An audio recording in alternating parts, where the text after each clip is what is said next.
अस्सलाम दोस्तों, छा हाल आहे? ख़ुशि आहियो?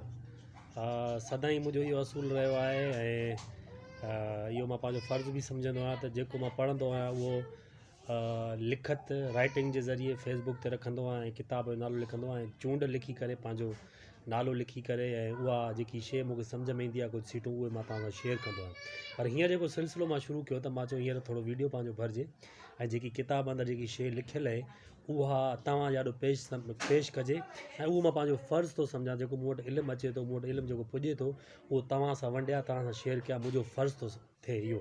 सो हींअर किताब बि मुंहिंजे हथ में आहे, तव्हां खटे सघो था। इन में हिकिड़ी ज़बरदस्त कहाणी लिखियलु आहे पोपट जे बारे में।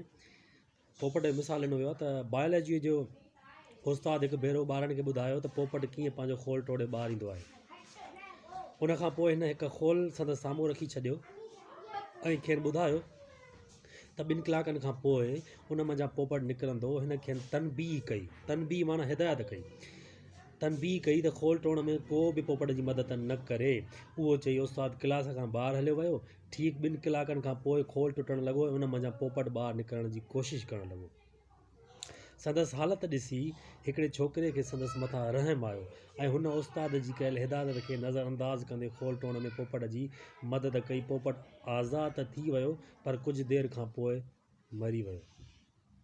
जॾहिं उस्ताद खे ख़बर पई त उन शागिर्द खे सम्झाईंदे चयो त खोल खे टोड़ण वारी जिदोजहद पोपट जी असुलु ताक़त आहे, जंहिंजे करे हू जीअरो रहंदो आहे। जीअं त उन शागिर्द खे जिदोजहद करणु न ॾिनी जंहिं सबबु हू जल्दी मरी वियो।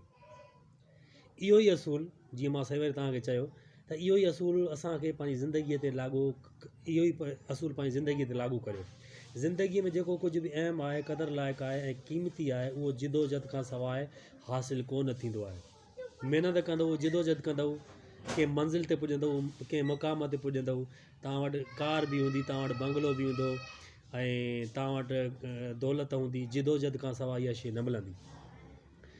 क़ीमती आहे उहो जिदोजहद खां सवाइ हासिलु कोन थींदी आहे। जेकी माउ पीउ पंहिंजे ॿारनि खे जिदोजहद करण खां कोन ॾींदा आहिनि, असल में उहे खे नुक़सानु पहुचाए रहिया हूंदा आहिनि।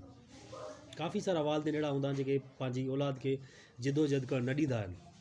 सो जिदोजहद ई असल ज़िंदगी आहे। जिदोजहद सां असां काफ़ी ऊचाई तां पहुची सघूं था। जिदोजहद सां ई असां मंज़िल माणे सघूं था ऐं जिदोजहद सां ई असां पंहिंजो जेको आहे सो कामयाबु थी सघूं था।